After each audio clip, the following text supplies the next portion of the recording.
ലഹരിക്കെതിരായുള്ള ചർച്ചയിൽ പ്രതിപക്ഷം രാഷ്ട്രീയം കൊണ്ടിട്ടു എന്ന് പറഞ്ഞുകൊണ്ട് തുടങ്ങിയ ലിൻഡോ ജോസഫ് MLA-ക്കെതിരെ ചാടി എഴുന്നേറ്റ് ആഞ്ഞടിക്കുകയായിരുന്നു രാഹുൽ മങ്കൂട്ടം. നീരജ് എന്ന SFI-കാരന്റെ ഇടനെഞ്ചിലേക്ക് കഠാര കുത്തിയിറക്കിയ നിഖിൽ പൈലി എന്ന യൂത്ത് കോൺഗ്രസ്സുകാരനെ സംരക്ഷിക്കുന്ന നിങ്ങൾ അക്രമ രാഷ്ട്രീയത്തെക്കുറിച്ച് പറയേണ്ടതില്ല എന്ന് പറയുകയായിരുന്നു. അത് കഴിഞ്ഞ് യൂത്ത് കോൺഗ്രസ് നേതാക്കളെ കഞ്ചാവുമായി പിടികൂടിയെന്ന ലിൻഡോയുടെ വാദത്തിനിടയിലേക്കാണ് രാഹുൽ മങ്കൂട്ടം പൊടുന്നനെ ചാടി എഴുന്നേറ്റ് ക്ഷോഭിച്ചത്. ആ വീഡിയോ ദൃശ്യങ്ങൾ കാണാം.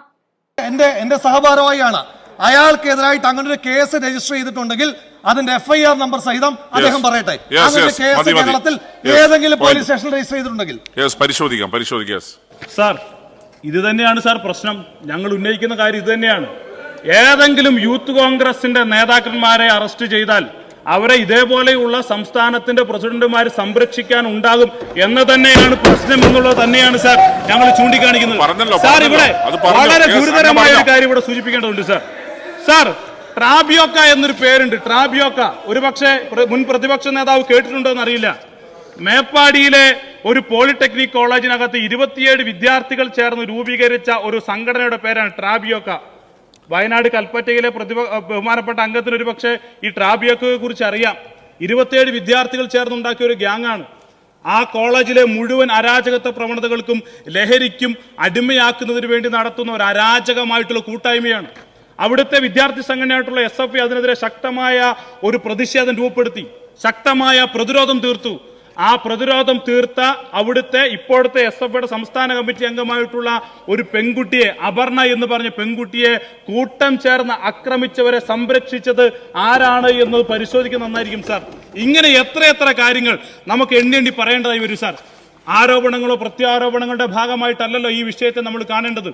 കേരളം നേരിടുന്ന ഏറ്റവും വലിയ ഒരു പ്രതിസന്ധി, ആ പ്രതിസന്ധിയെ മറികടക്കാൻ കേരളത്തിന്റെ ഏറ്റവും ഉയർന്ന ഒരു കേന്ദ്രമായിട്ടുള്ള നിയമസഭയിൽ ഏറ്റവും നല്ല ആരോഗ്യകരമായ ഒരു ചർച്ച നടക്കേണ്ടുന്ന വേദിയെ രാഷ്ട്രീയപരമായ ആരോപണങ്ങൾക്കും പ്രത്യാരോപണങ്ങൾക്കും വിധേയമാക്കുന്നത് എന്തിന്റെ ഭാഗമായിട്ടുണ്ട് സാർ? ഞങ്ങൾ ഇതിനെ വളരെ പോസിറ്റീവായ രൂപത്തിലാണ് ഈ വിഷയത്തെ എല്ലാം ഞങ്ങൾ കാണുന്നത്. കാരണം നമ്മുടെ നാട് നേരിട്ടുകൊണ്ടിരിക്കുന്ന ഒരു വലിയ പ്രതിസന്ധിയെ മറികടക്കുക എന്നുള്ളത് തന്നെയാണ് സാർ നമുക്ക് ഇവിടെ നടത്തേണ്ടുന്ന ഒരു കാര്യം. സാർ, ഇപ്പോൾ ഈ അടുത്ത കാലത്തായിട്ട് ഇറങ്ങുന്ന ചില സിനിമകളുണ്ട് സാർ. കഴിഞ്ഞ ദിവസം ഞാനൊരു സിനിമ കാണാൻ വേണ്ടി പോയിട്ട് ആ സിനിമയിലെ ഒരു രംഗം കണ്ട് അത്ഭുതപ്പെട്ടു പോയി സാർ. ഒരു ചെറിയ കുഞ്ഞിനെ ഗ്യാസിന്റെ കുറ്റി വെച്ച് ഇടിച്ചു കൊല്ലുന്ന ഒരു ചിത്രം എടുത്ത് അല്ലെങ്കിൽ അതിന്റെ വിഷ്വൽസ് എടുത്ത് പ്രചരിപ്പിക്കുന്ന രീതി ഉണ്ടാവുകയാണ് സാർ.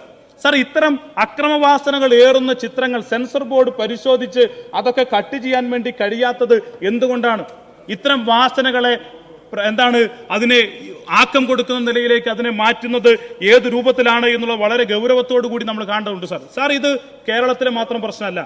ആഗോളവൽക്കരണ നയങ്ങളുടെ ഭാഗമായി നമ്മുടെ രാജ്യത്തുണ്ടാകുന്ന ഇന്റർനെറ്റിന്റെ വലിയ ഉപയോഗത്തിന്റെ ഭാഗമായി മത്സരാധിഷ്ഠിതമാകുന്ന ലോകത്ത് മത്സരങ്ങളിൽ ഒന്നാമതെത്തിന് വേണ്ടി നൽകുന്ന ചില ഇടപെടലുകളുടെ ഭാഗമായൊക്കെ കുഞ്ഞുങ്ങളിലേക്ക് വരുന്ന വലിയ രൂപത്തിലുള്ള അപകടകരമായ ഒരു സംഭവവികാസത്തെയാണ് സാർ നമ്മൾ കാണേണ്ടത്.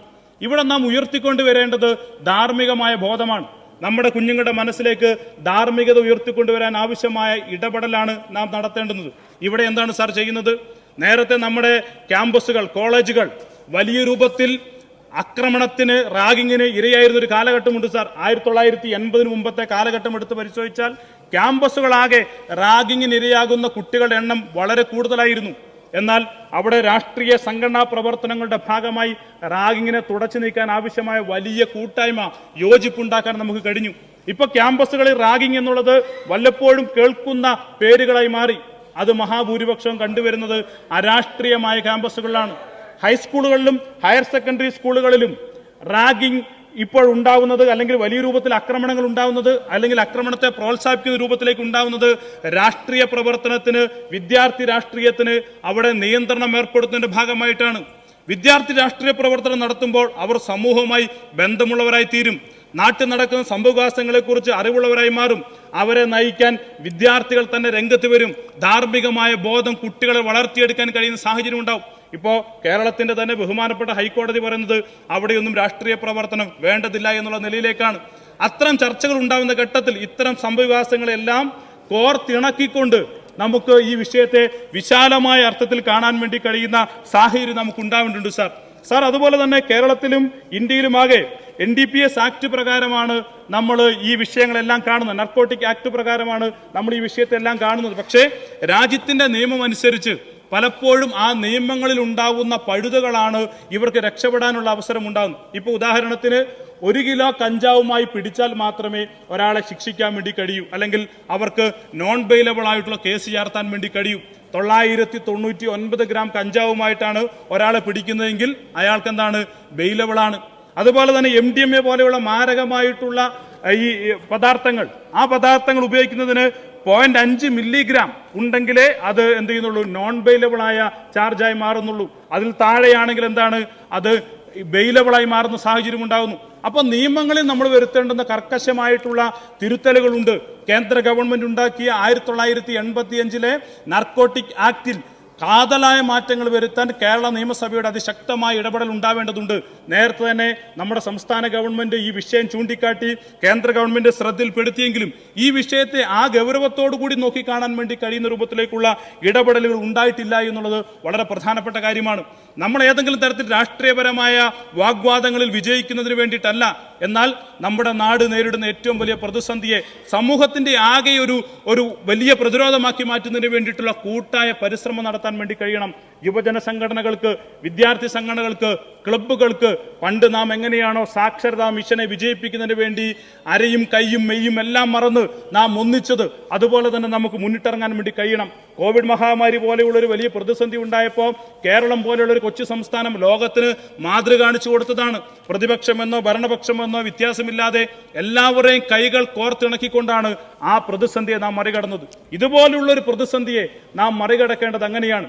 എല്ലാവരെയും യോജിപ്പിച്ചുകൊണ്ട് നമ്മുടെ നാട് നേരിടുന്ന വലിയ പ്രതിസന്ധിയെ കുട്ടികളിലേക്ക് കടന്നു വരുന്ന, നേരത്തെ ഇവിടെ ബഹുമാനപ്പെട്ട സുമേഷ് അംഗം ഇവിടെ സൂചിപ്പിച്ചതുപോലെ കുട്ടികളെയാണ് ഇവരെന്ത് ചെയ്യുന്നത്, ഏജന്റുമാരെ ഉപയോഗപ്പെടുത്തുന്നത്. അതിന് കാരണം കുട്ടികളാണെങ്കിൽ അവർക്ക് നിയമങ്ങളിൽ അല്ലെങ്കിൽ ശിക്ഷാവിധികളിൽ അവർക്ക് പരിരക്ഷ ലഭിക്കുമെന്നുള്ളത് കൊണ്ട് കുട്ടികളെ ഇടനിലക്കാരായി ഉപയോഗപ്പെടുത്തുന്ന വലിയ ഗ്യാങ്ങുകൾ അവരെല്ലാം കണ്ടെത്തി ശിക്ഷിക്കാൻ ആവശ്യമായ നിലപാടാണ് സ്വീകരിക്കേണ്ടത്.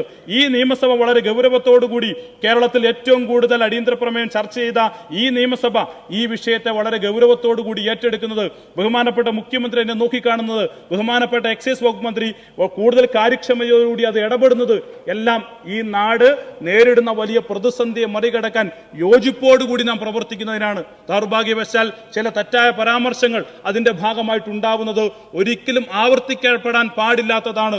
നമുക്ക് ഈ വിഷയത്തെ ജനകീയമായി പ്രതിരോധിക്കാൻ വേണ്ടി കഴിയണം. ആ ജനകീയമായ പ്രതിരോധമാണ് ഇതിനാവശ്യം എന്നുകൂടി സൂചിപ്പിച്ചുകൊണ്ട് എന്റെ വാക്കുകൾ അവസാനിപ്പിക്കുന്നു.